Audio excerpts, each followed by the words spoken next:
আমি বলি, আপনারা যারা গ্রাম্য সুদের সাথে জড়িত আছেন, আপনাদের হাতে বহু মানুষের রক্ত।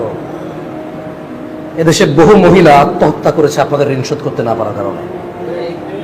শোনেন, আপনি বলতে পারেন প্রমাণ দেন, আমি পারবো না আপনার প্রমাণ দিতে, আমার ঠেকা লাগছে মিয়া। আপনার একটু বলে শুনেন, আত্মহত্যা করার পরে ওর এলাকাবাসী চিন্তা করে পোস্টমর্টম হলে কাটতে হবে। কি করতে হবে? কাটতে হবে।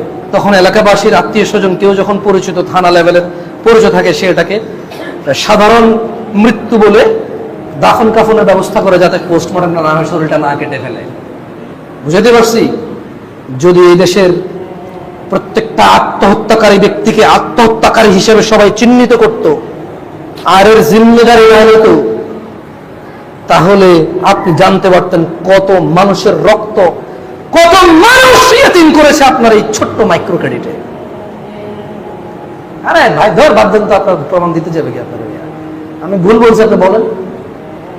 আপনি বলতে পারবেন প্রমাণ প্রমাণ প্রমাণ, ওটা আমি পারুন না আপনার দিতে। আপনি নিজেও জানেন আপনার, আরে আপনি তো কাগজে কলমে জানেন, কারণ আপনি টাকার জন্য প্রতি সপ্তাহ ওর কাছে যান সুদের জন্য। ও যে আত্মহত্যা করছে আমি না জানলো, আপনি জানেন, কারণ ও চলে গেছে মানে মাপ। এদের আবার ডিফারেন্ট সিস্টেম, যে মরে যায় বা আত্মহত্যা করে তার ঋণ মওকুফ হয়ে যায়। তার ঋণ কি হয়ে যায়? মওকুফ হয়ে যায়।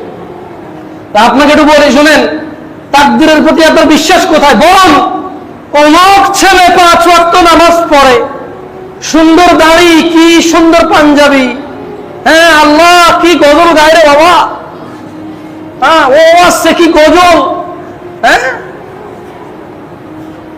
এভাবে ও হলে আপনার জীবন সুন্দর হয়ে যাবে। আর ছোট ভাই আমার, ও এক আজব যুক্তিতে জেনায় লিপ্ত হয়। কি বলে যে, ওরে আমি ছোটবেলা থেকে দেখছি জীবনে বোরখা ছাড়া দেখি নাই। এটা কি ওর অপরাধ রে? ও জীবনে বোরখা ছাড়া হয় নাই, মানে এখন ওরে ট্রিটমেন্ট করতে দিতে হবে? মানে এই মেয়েকে সে জেনায় লিপ্ত করাবে। মেয়ের অন্যায় কি? মেয়ের অন্যায় কি? মেয়ে জীবনে বোরখা ছাড়া বের হয় না, এটা হচ্ছে মেয়ের অন্যায়। এই মেয়ের মা কোনোদিন বাজারে ঝগড়া করে নাই, হাটে বাজারে ওঠে নাই, ভালো ফ্যামিলি, এটা হচ্ছে ওই মেয়ের মায়ের অন্যায়। এখন সে তার বোন বান্ধবী হেমনে তেমনে মোবাইলে মেসেঞ্জারে যেমনি হোক, সামহাও 6 মাস বছর কাইটা ব্লেড দিয়া হাত পা কাইটা, গান কবিতা লেখা, চুল টুল লম্বা কইরা, খানা মানা ছেড়ে দিয়া, যেমনি হোক ওই মেয়ের জেনা লিপ্ত করাবে। সে মেয়ের অন্যায়টা কি ছিল বলতে পারেন? মেয়ের অন্যায় কি ছিল? বোরখা পরা। কি ভুল বলছি আমি? হ্যাঁ, দাড়িটা যদি রাখছো মাশাআল্লাহ, প্রেমিকা কইছে না? আসসালামু আলাইকুম ওয়া রাহমাতুল্লাহি ওয়া বারাকাতুহু। আলহামদুলিল্লাহ, ওয়াসসালাতু ওয়াসসালামু আলা রাসূলিল্লাহ ওয়া বা'দ। কেমন আছেন আপনারা সবাই? আসলে এটা আল্লাহ মানুষের কর্ম নির্ধারক, যে কে বলবে আর কে শুনবে এটা তিনি নির্ণয় করেন। বলা এবং শোনার বিষয়টা সেম। যেমন আপনি সাউন্ড একটু কমায় দেন, একদম বেশি বেশি সাউন্ড হলে শুনতে সমস্যা হয়, একটু কমায় দিলে। জি বিসমিল্লাহ, ঠিক আছে। তো যেমন আপনি যে খায়রুকুম মান তাআল্লামাল কুরআনা ওয়া আল্লামা, ওই হাদিসকে যদি আপনি মনোযোগ দিয়ে বোঝার চেষ্টা করেন, ওখানে আল্লাহ প্রথমে মানে আল্লাহ নবী সাল্লাল্লাহু আলাইহি ওয়াসাল্লাম যে হাদিস বর্ণনা করছে, খায়র বলছে, উত্তম। কে উত্তম? উনি বললেন যে শিখায় সে উত্তম। আর কে উত্তম? যে শেখে সে উত্তম। কে বেশি উত্তম এটা বলে নাই। মানে শিক্ষা এবং শিক্ষক এবং ছাত্রের মধ্যে কে বেশি উত্তম এভাবে উনি ভাগ করে নাই। মূলত যারা শিখে না আর যারা শেখে, শিখায় শেখে, এটা হলো এক ক্যাটাগরি। আর হচ্ছে যারা শেখে না, ওটা হচ্ছে আরেক ক্যাটাগরি। তো এখানে আসলে আল্লাহ সুবহানাহু ওয়া তাআলা, রাসূল সাল্লাল্লাহু আলাইহি ওয়াসাল্লাম, হাবিবুল্লাহ ছাত্র আর শিক্ষককে এক ক্যাটাগরিতে নিয়ে আসছে। এদেরকে বলছে উত্তম। এদেরকে কি বলছে? উত্তর। এইটা আমি কেন বললাম, আজকে এই মাহফিলে আমি কতটুকু গুরুত্ব রাখি যতটুকু আপনি রাখেন। আজকের এই মাহফিল আমার কতটুকু কাজে আসতে পারে যতটুকু আপনার আসতে পারে।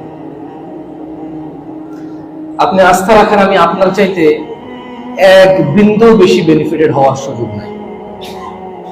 হ্যাঁ, একটা জায়গায় আছে, সেটা হচ্ছে আমি যদি আপনাকে কিছু শিখাই, তাহলে শিখানোর সময় আমি শিক্ষক, আপনি শিখছেন, আমরা দুইজন এক।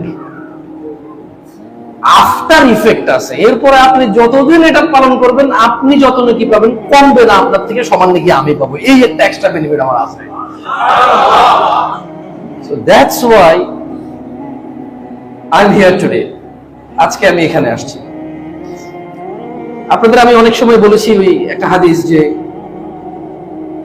যে ব্যক্তি জ্ঞান অর্জনের উদ্দেশ্যে পথ চলতে শুরু করলো, সাহালাল্লাহ, আল্লাহ তার জন্য সহজ করে দেয় জান্নাতের রাস্তা। মানে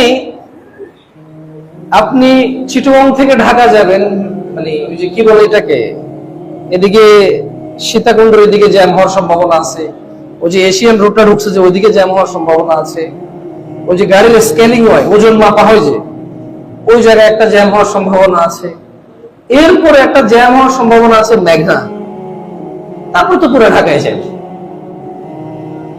তো এক্সপ্রেস ওয়েতে কেমন লাগে আপনাদের?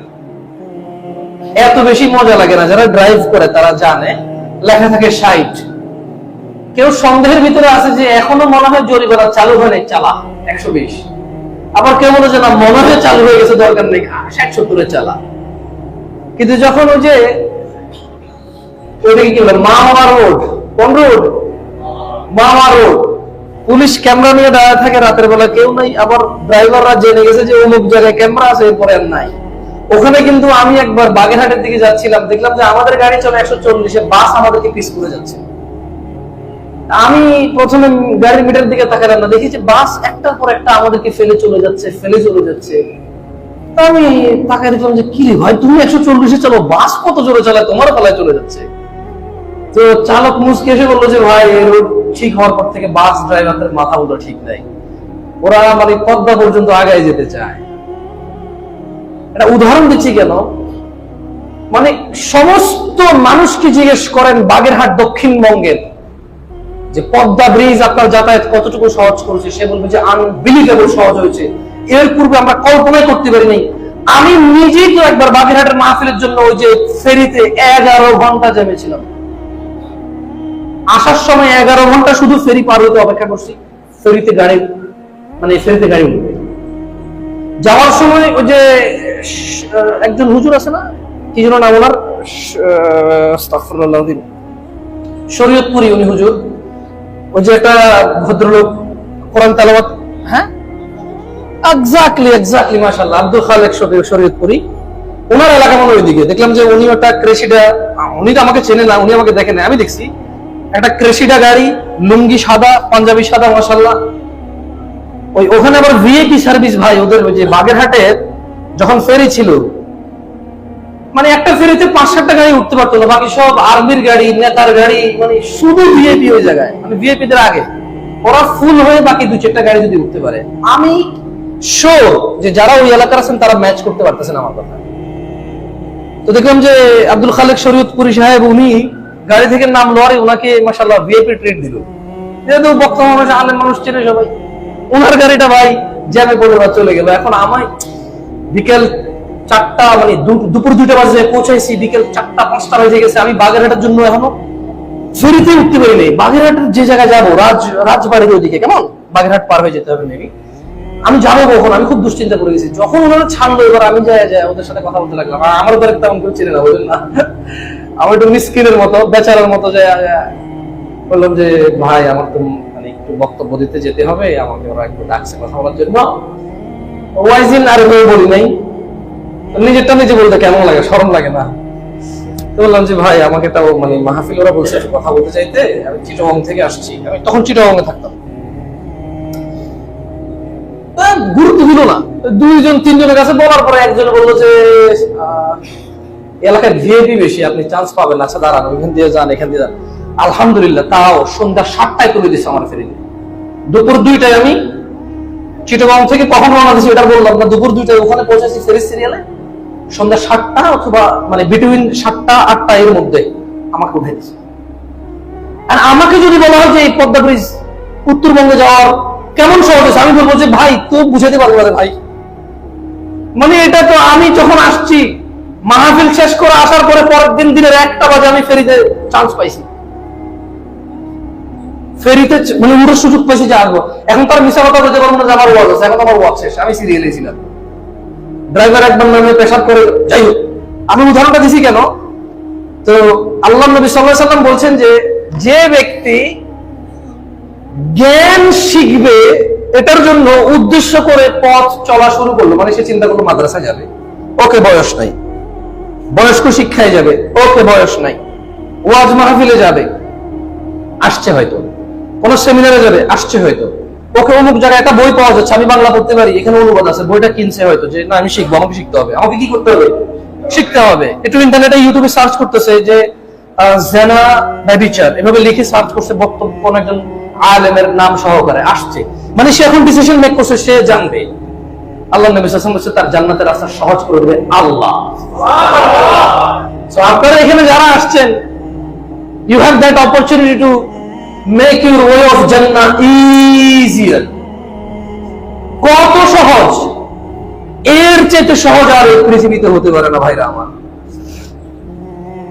তো ওয়াল্লাহি আমি বহুবার বহু মানুষকে বলেছি আমাকে সেমিনার বা প্রোগ্রামে ডাকিয়েন না,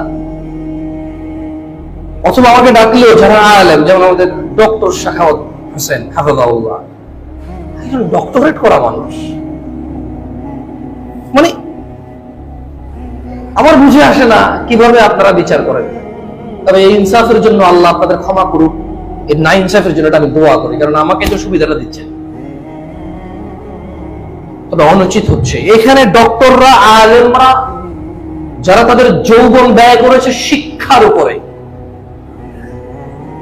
যারা তাদের যৌবনটাকে ব্যয় করেছে শুধু আল্লাহর দ্বীন শিখেছে, এবং বাকি কত আয়েশ আমোদ কত বিলাসিতা ত্যাগ করেছে শুধু আল্লাহর রাস্তায় খিদমতের জন্য, তারা কতটুকু হক রাখে আর আমি জামশেদ মজুমদার কতটুকু হক রাখি। আমার শিক্ষা জীবন নিয়ে তো আপনাদের কারো জানা নাই। একজনে ফেসবুকে মূর্খ লেখেন, আরেকজনে যায় পক্ষ নিয়ে ওর লোকে লেগে যায়, এরপরে ও আরো বেশি মূর্খ, আপনি আরো বেশি শিক্ষিত। আমি কি কোনো সময় আমরা করে কইছি যে আমি শিক্ষিত যে আপনারা মূর্খ প্রমাণ করবেন, বা আমি কি বলছি মূর্খ যে আপনারা আমাকে শিক্ষিত প্রমাণ করতে যাবেন আরেকজনের কাছে? দরকার নাই। যারা অলরেডি বিদ্যান রয়েছে তাদেরকে গুরুত্ব দেয়। যাই হোক,